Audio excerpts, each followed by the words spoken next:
বেকার যুবকদের প্রশিক্ষণের মাধ্যমে কর্মসংস্থানের ব্যবস্থা করা হবে। কৃষিজীবী মানুষের কৃষি কাজের জন্য প্রযুক্তি নির্ভর প্রয়োজনীয় উপকরণ আমরা ব্যবস্থা করবো ইনশাআল্লাহ। পেশাজীবী মা বোনদের কর্মক্ষেত্রে নিরাপত্তা নিশ্চিত করা হবে এবং নারী শিক্ষার্থীদের ক্ষেত্রে নিরাপত্তার সাথে পড়ালেখার পরিবেশ তৈরি করা হবে। সাংবাদিকদের মত প্রকাশের স্বাধীনতা তৈরি করা হবে এবং সাংবাদিকদের কল্যাণের জন্য আমরা কাজ করবো ইনশাআল্লাহ। রেমিটেন্স যোদ্ধা আমার প্রবাসী প্রিয় ভাই বোনদের হয়রানি বন্ধে কার্যকর পদক্ষেপ গ্রহণ করবো ইনশাআল্লাহ এবং প্রবাসীদেরকে ভিআইপি প্রটোকলের মাধ্যমে যাবতীয় যত রকমের সুযোগ সুবিধা আমরা ভিআইপি ভাবে তাদের ভিতরে সবকিছু সার্ভিস প্রদান করবো ইনশাআল্লাহ।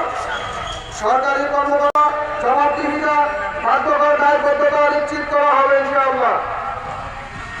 পাশাপাশি বিচার বিভাগ, জনপ্রশাসন, সশস্ত্র বাহিনী, আইন শৃঙ্খলা বাহিনী, নির্বাচন কমিশন, দুর্নীতি দমন কমিশন সহ সাংবিধানিক রাষ্ট্রীয় প্রতিষ্ঠানগুলোকে স্বাধীন, স্বচ্ছ ও শক্তিশালী করতে প্রয়োজনীয় পদক্ষেপ গ্রহণ করা হবে।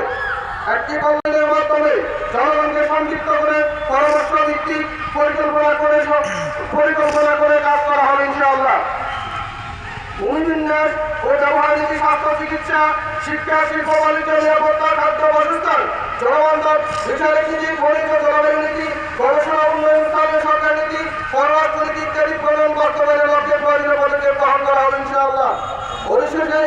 পরিশেষে এই দেশের জনগণ, এই দেশের মালিক, দেশের জনগণ বসবাস করবেন। এই দেশের জনগণ যুগের পর যুগ শাসক নামক প্রতিনিধিদের দ্বারা শোষণ, জুলুম, নির্যাতনের দ্বারা শিকার হয়েছেন এবং প্রতারিত হয়েছে, ক্ষতিগ্রস্ত হয়েছে জনস্বার্থ। জুলাই অভ্যুত্থানে হাজারো মানুষের জীবন ও আত্মত্যাগের বিনিময়ে একটা কল্যাণ রাষ্ট্র বিনিময়ে যে আপার সম্ভাবনা তৈরি হয়েছে তা বাস্তবায়ন করবে আসন্ন ত্রয়োদশ জাতীয় সংসদ নির্বাচনে আপনাদের প্রতীকে ভোট দিয়ে একটি শক্তিশালী কল্যাণ রাষ্ট্র গঠন করার সুযোগ করে দিবেন বলে আমি আশাবাদ ব্যক্ত করি এবং আশাবাদ করে আলোচনা সমাপ্ত করলাম।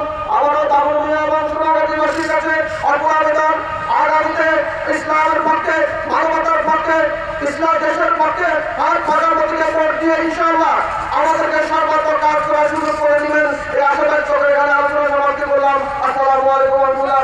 সবাই ভালো থাকবেন, সুস্থ থাকবেন, আল্লাহ তাআলা সবাইকে জীবনে খায় দান করেন। আসসালামু আলাইকুম।